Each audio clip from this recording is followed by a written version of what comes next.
Hello friends, Zen-kun here. Longevity ring. Let's learn one new move to use with your ring. This one is called the Soaring Crane 3-point Earth Touch. A little bit wider than hip distance stance. Turn the heels out so your toes are going inward a little bit. Start with your ring in front. Turn it away from you, bring it up and overhead. Arch back a little bit, push the hips forward, tighten the glutes and the thighs, and then push the hips back. Come down in front of one foot, and down in front of the other. And finally down through the center.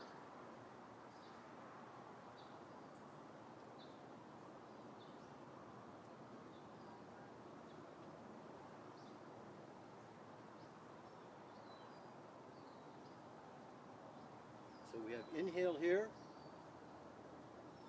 and exhale.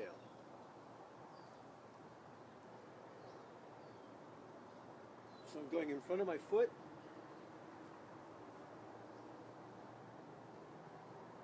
in front of my foot, and then I'm going to come down in the center, forming a little bit of a triangle.